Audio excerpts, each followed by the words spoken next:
Salve, salve, amigo hoteleiro, amigo da hospitalidade, eu, Márcio Loduca, no terceiro dia da Equipe Hotel, gravando a segunda temporada do Hotel News Think Talk, recebendo aqui uma visita absurdamente ilustre, um amigo, uma pessoa que eu admiro, acompanho há muito tempo, Josimar Melo, crítico gastronômico, diretor do canal Sabor e Arte. Obrigado, Josimar, de estar aqui. Obrigado pelo convite. Obrigado. Folha de São Paulo, UOL, Sabor e Arte. O que mais, Josimar? Não, tá bom. Tá bom? Josimar, escrevo na Gula também, na revista Gula. Na Gula. E aí por aí vai. Josimar, minha primeira pergunta. Hotelaria e gastronomia no Brasil, elas caminham juntas? Olha, é bom lembrar que historicamente caminharam juntos muito, né? Quer dizer, no começo do século XX, nos anos 1900, os restaurantes principais eram dentro de hotel. Isso na Europa, né? Falando da cozinha ocidental. Eram dentro dos grandes hotéis. Essa tradição veio para o Brasil também. No século XIX, 1808, quando a família imperial veio para o Brasil, também os principais restaurantes do Rio de Janeiro, e de São Paulo também, que São Paulo era uma cidade meio nicha na época. O Rio era a capital. Grandes restaurantes ficavam em hotéis. Depois os restaurantes ganharam a independência e começaram a caminhar sozinhos. E os hotéis tiveram uma certa decadência na gastronomia. Como os restaurantes começaram a ir embora dos grandes hotéis, os hotéis começaram a fazer aquela cozinha que era chamada a cozinha internacional, que era uma cozinha sem muito caráter, meio para atender um pouco de qualquer cliente. Matar a fome. Tinha que ter uma massa para atender o cliente italiano que gostava de massa. Tinha que ter um filé para o cliente americano. Tinha que ter um soufflé para o cliente francês, assim. Mas era uma coisa muito sem alma, e isso começou a acontecer no mundo inteiro. Mais uns 30 anos para cá, a hotelaria parece que acordou para esse negócio e falou, a nossa história é ligada à gastronomia. Você sabe, o Escoffier, que era o grande chefe francês no final do século XIX, do século XX, ele ganhou fama quando ele se associou com César Ritz, que era o grande hoteleiro. E criaram uma dupla, né? Ritz e Escoffier, uma dupla histórica, assim. Que aí abriu os hotéis na França, na Inglaterra, etc. Aí os hotéis falaram, com essa história que a gente tem, temos que, de alguma forma, recuperar isso. E começaram a contratar grandes chefes, tipo Alain Ducasse, Georges Robuchon, e nos Estados Unidos. Aí os hotéis começaram a recuperar o seu passado gastronômico. E hoje acho que a gente está ainda no meio do caminho. Acho que a maioria dos hotéis ainda tem uma comida burocrática, mas os grandes hotéis, os melhores hotéis, falaram, chega, agora temos que ter uma boa gastronomia também. Josimar, você conhece o mundo, conhece hotéis, conhece o Ducasse. Me conta uma experiência em hotel inesquecível na gastronomia. Já que você citou o Ducasse, tem duas experiências inesquecíveis, sabe? Mas acho que a mais interessante talvez seja uma que eu vivi no Hotel de Paris, que fica em Mônaco, né, em Monte Carlo. Do lado do cassino? Do lado do cassino, em frente ao cassino, fica o hotel, e dentro tem um restaurante do Alain Ducasse, que tem toda uma trajetória curiosa lá, porque ele foi para lá há 40 anos, ou um pouco mais. Ele já está há 40 anos lá? Ele foi para lá com 33 anos. Quando ele estava falando da coisa dos hotéis, o príncipe de Mônaco, da época, resolveu que o Hotel de Paris, que era um monumento da hotelaria no mundo, ele falou, precisa ter um grande restaurante aqui. Ele falou, eu quero que aqui tenha um restaurante com 3 estrelas Michelin, que não tinha. E chamou o Alain Ducasse, que não tinha 3 estrelas Michelin, era um jovem chefe, com 30 anos, que era lá do sul da França também, porque ele é um cara da Provence, e que tinha um restaurante que estava indo super bem, enfim, já tinha uma estrela Michelin, depois 2.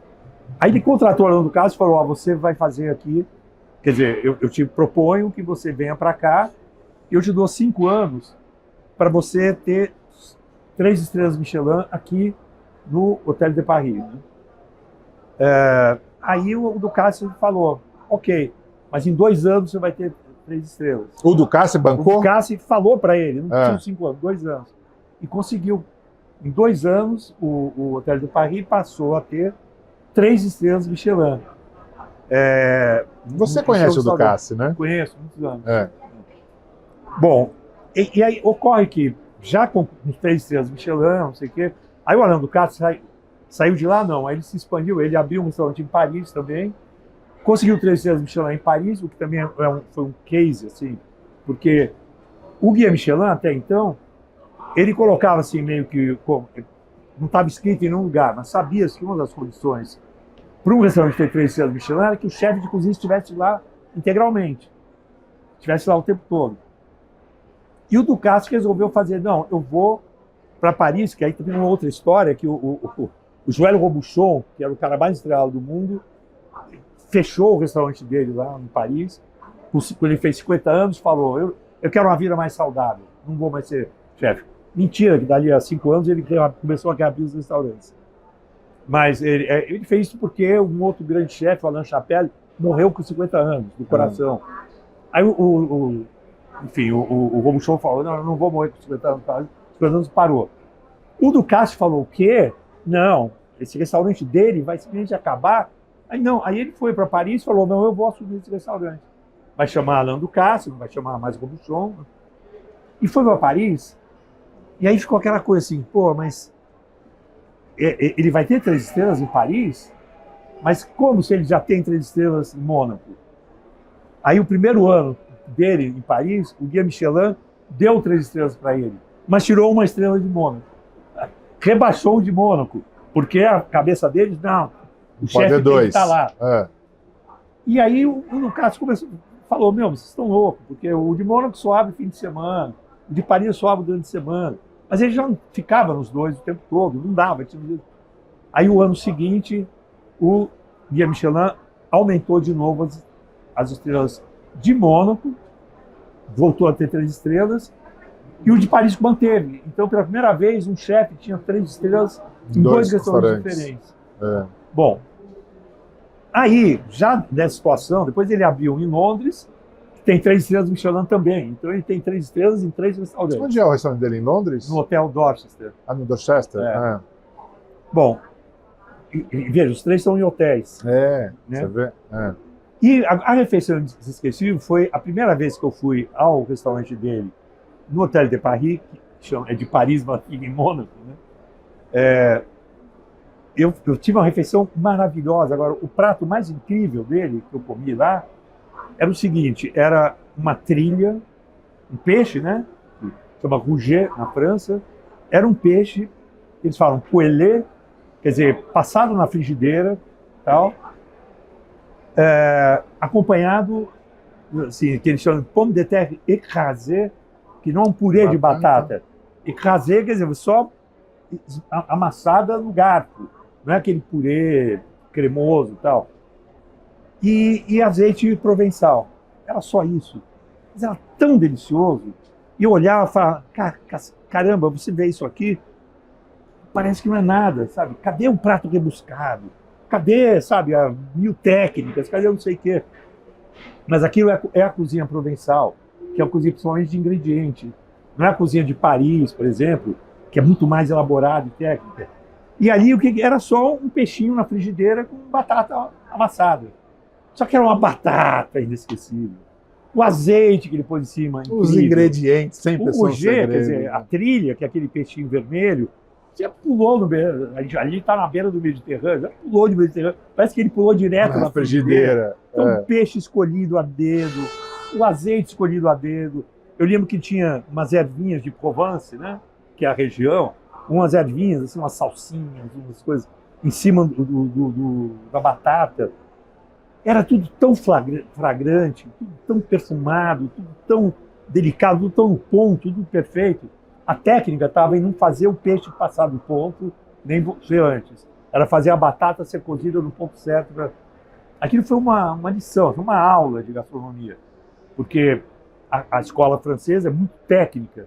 E, obviamente, incrível, né? Mas você pode usar a técnica para fazer o básico. E se você fizer com muita precisão, é inesquecível. É 3 estrelas mesmo. E no Brasil? Hotelaria e gastronomia aqui, Você tem uma experiência que você memorável aqui em hotel? Não, mas tem. Por exemplo, aqui tem uma coisa engraçada. Eu lembro como a gente admirava o Hotel Cadoro e a cozinha do Hotel Cadoro. É verdade. Que era considerado um dos melhores restaurantes do Brasil. Só de terno e gravata, né? Só de terno e gravata, uma coisa de solenidade total. É. E na época era um dos melhores restaurantes do Brasil e ficava dentro de um hotel que tinha uma tradição europeia, porque os cozinheiros eram de Bergamo, né? eram italianos e tal. E tinha aquela solenidade, aquele serviço, que era coisa da antiga hotelaria do Ritz e do Escoffier. E que é uma coisa memorável e que espero que esse espírito de ser um serviço impecável continue perdurando. Até num bistrô, um bar bistrô, um gastrobar, não sei o quê, o serviço tem que ser impecável. Só que não vai ser engravatado. É, lógico. Mas assim, a hora que você fala o serviço tem que ser assim, com esse espírito, com essa eficiência, tem que ser impecável também. Mas não vai ser o impecável de um hotel hiperestrelado. Mas eu lembro que era uma experiência você entrar lá, aquela solenidade. E eles tinham uma coisa, os pratos eram muito, tinha uma estabilidade no serviço e na comida. Eles tinham aqueles pratos clássicos, você voltava lá, eram sempre feitos iguais, assim, eles tinham um padrão impressionante, sabe? Você via que aquilo tinha uma equipe inteira por trás e tal. E tem uma coisa que eu lembro, agora você perguntou, eu lembrei porque eu escrevi outro dia sobre isso, que é a época do Cadoro, que era antes de abrir o mercado brasileiro para as importações, que aqui era super fechado, não tinha aqueles produtos que hoje você vai em um restaurante italiano bom no Brasil, você faz uma polenta com o melhor, se for, você pode fazer com um trigo brasileiro, um milho brasileiro e tal. Mas os mais sofisticados, o melhor milho de polenta da Itália. Você faz um risoto com o melhor arroz italiano, e assim por diante. Mas não tinha arroz italiano, não tinha milho italiano. E o Cadoro conseguia vender aquela ilusão de uma alta culinária italiana, tudo adaptando com o que tinha. Aí eu lembro disso. E não tinha ingredientes importados, ele não dava um jeito de trazer, era tudo daqui não, bem feito? Usava como é que era? Aqui, usava aqui, porque não dava pra você ter risoto todo dia, contrabandeando arroz italiano todo dia, entendeu? Então, a gente viajava, a gente trazia Aires de Provence secas da França, porque não tinha no Brasil. A gente trazia um potinho, uma caixinha de arroz italiano. Os gourmets malucos, assim, gostavam muito. Chegavam com um pacotinho de arroz, com uma latinha, com um vidrinho de azeite importado, porque não tinha azeite importado. Tudo a gente trazia. E os restaurantes tinham que se virar, pegava o arroz tio João, agulhinha, e ficava tentando cozinhar o mínimo possível para ficar um pouquinho al dente e parecer o risoto do Piemonte, mas óbvio que não era. E o Cadoro vendia essa coisa tão bem, fazia polenta com farinha de angu. Que em Minas você faz o angu, era a mesma farinha, aí eles tentavam cozinhar diferente. Tal. E eu lembro que o Ático, que era o médico que morreu não faz muito tempo, com 90 anos, e acabou a carreira dele em Fazano, servindo o bolito misto, que era outra especialidade do Cadoro, que aí o Fazano incorporou. E eu lembro do Ático chegando na mesa, servindo uma salada, e falando assim, essa aqui é uma salada de folhas verdes colhidas, não sei o quê, com um tomatinho, bababá, não sei o que lá, temperado com um fio de óleo de milho mazola. Então, por que o Ático, o maître, servia um negócio com óleo mazola? Porque o óleo que tinha no Brasil, não existia azeite extra virgem de oliva importado, e não dava um hotel ficar contrabandeando essas coisas, entendeu? E na quantidade que eles precisariam, não dava. Então, o azeite que tinha no Brasil era um azeite de latinha, tia Maria, não sei o quê, que era um azeite misto de azeite de oliva com com óleo de soja, sendo que a parte que era azeite de oliva, que era a menor parte, era azeite de oliva refinado. Ou seja, era o fundo do tacho, do rato, era um azeite de oliva já industrializado, sabe? Era o lixo do azeite de oliva e misturado com óleo de soja. Eles preferiam servir uma coisa íntegra É óleo de milho, ponto, íntegro. 100% óleo de milho feito aqui no Brasil. Assumidamente. E não azeite de oliva, entre aspas, que era só 20% de oliva e era totalmente industrializado e misturado com soja. Então, isso era lindo. Eu lembro disso, falava que lindo, eles conseguiam criar uma ilusão que ele estava no Piemonte, entendeu? Na Toscana, comendo tudo. Falando de ingredientes, a gente se conheceu em Milão, a gente saiu para jantar, e você resgatou, na minha memória, um hábito que tinha família italiana. A gente saiu para comer numa trattoria, né? Como é que chama? Você lembra o nome da trattoria? A Lê que lembra. Aquele melhor amiga do dono. Melhor amiga do dono, aquele super animado, né? Simpático. Bem, a gente foi comer bolinho de miolo, não é isso? Isso. Você tem uma crítica muito forte às proteínas, né? Como que a gente aproveita os alimentos no Brasil. Fala um pouco sobre isso. Eu acho que é escandaloso como se desperdiça e joga fora a maior parte dos animais que a gente abate, entendeu? A natureza, faz parte da natureza um animal comer o outro. A gente também faz isso. Mas a gente matar um boi para comer o filé mignon e depois o resto começar a jogar fora, pegar os miúdos, por exemplo, e processar para fazer farinha e fazer ração, sendo que essas coisas são deliciosas e ultraproteicas. A gente está vivendo num mundo que não vai ter proteína animal para todo mundo já já. Então, o que tem de proteína animal, a gente tem que aproveitar. Agora, é um sacrifício? Não é. É bom para burro. É prazeroso, né? É prazeroso. É delicioso. Se você nasce e cresce numa família que usa e serve isso, você vai gostar. Aí você fala assim, não, miolo eu gosto, mas fígado eu não gosto. Claro, as pessoas têm seus gostos. Mas se você cresceu comendo fígado, moela, língua, orelha, rabo, etc. Língua é uma das coisas que tem uma textura inigualável, de qualquer bicho. Sabe? Do cordeirinho até o porco. Uma feijoada sem língua de porco, para mim não é feijoada, por exemplo. E essas coisas são altamente proteicas, não é uma coisa que você come só pelo prazer sibarita, sabe, de gourmet. Não, isso faz bem para a saúde. Não, e você que, obviamente, conhece muito, esses ingredientes fazem parte de pratos absurdamente sofisticados em alguns lugares, ou não? Estou enganado? Sim, não, fazem. E no Brasil, a gente sempre teve o hábito de comê-los, que é uma coisa que veio de Portugal e que foi trazido, inclusive, pela corte portuguesa, que era uma corte totalmente francófila. A corte do Dom João amava a França e amava a corte francesa. Os cardápios, quando essa corte chegou no Brasil, os cardápios eram todos em francês, não em português. Bom, mas a corte é portuguesa, por que está em francês? Porque eles amavam a França. Eles trouxeram esses hábitos da gastronomia francesa, que eles adotavam em Portugal, na corte portuguesa, trouxeram para a corte brasileira. Então, há 100 anos atrás, na minha infância, na minha casa, comia-se miolo, comia-se fígado, comia-se coração de galinha, moela de galinha. Na nossa infância. Na nossa infância ainda se fazia isso. Mas eu acho que a cozinha doméstica começou a entrar em declínio, porque as mulheres começaram a trabalhar fora, o que é muito bom, começaram a ganhar independência, não podem ficar o dia inteiro cozinhando para o marido e para os filhos. Eu acho ótimo. Mas eu também trabalho e eu cozinho. Na minha casa eu cozinho. Eu também, eu cozinho em casa. Quer dizer, então você pode fazer uma comida trivial e cotidiana que não seja tão trabalhosa.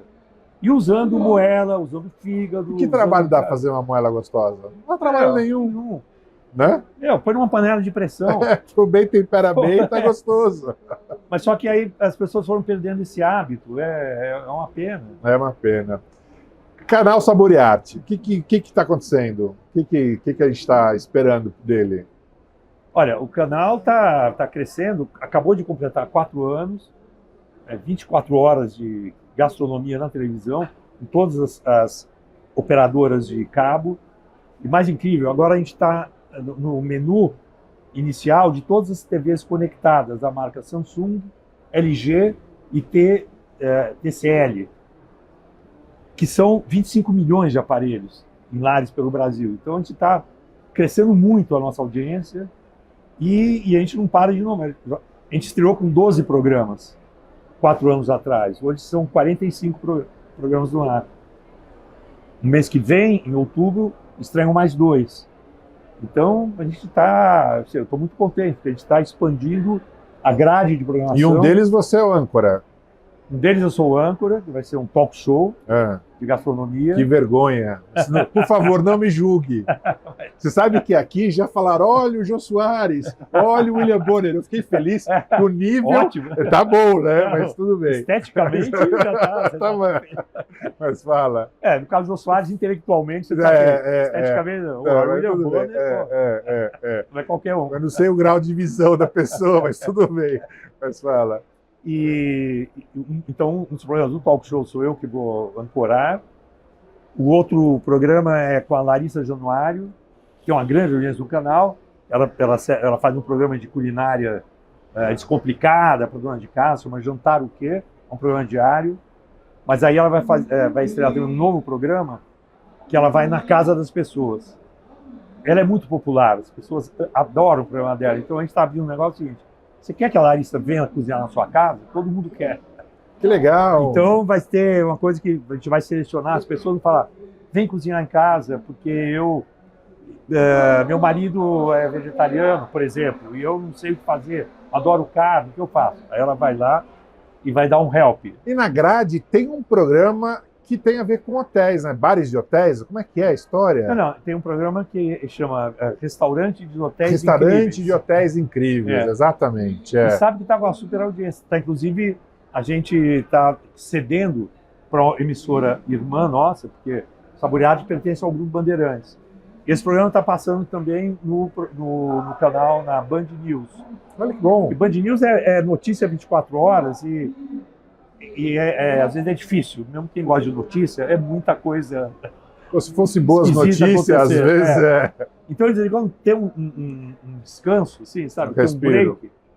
E a audiência desse programa no Saboreado e agora também no Band News TV está sendo enorme. Quer dizer, as pessoas, porque o programa é muito bonito, muito bem feito, em hotéis maravilhosos. E todos eles, né, respondendo a sua pergunta inicial, todos esses hotéis têm uma gastronomia interessante. Não são hits, não são grandes hotéis, mas todos eles têm um consultor legal, tem uma cozinheira boa, todos têm cozinhas inspiradas em ingredientes e receitas regionais. Então, a hotelaria realmente está voltando a olhar para isso. Que bacana. Josimar, quero agradecer demais a tua presença aqui. Você já é padrinho nosso, esteve na primeira temporada, está aqui na segunda. Quero que seja em todas, trazendo as novidades da gastronomia. Vai ser um prazer. Você é um querido nosso, pode ter certeza disso. Vocês também. Muito obrigado. Gente, eu sou o Márcio Loduca, acabei de conversar com o Josimar Mello, do Sabor e Arte, do UOL, da Gula, da onde mais, Josimar? Da Folha. Da Folha, da história da gastronomia brasileira. A gente está terminando esse episódio que tem o apoio da FBH, da Glasart, da Movement, da Onyx e da Reagence. E eu vejo você no próximo capítulo. Valeu, tchau!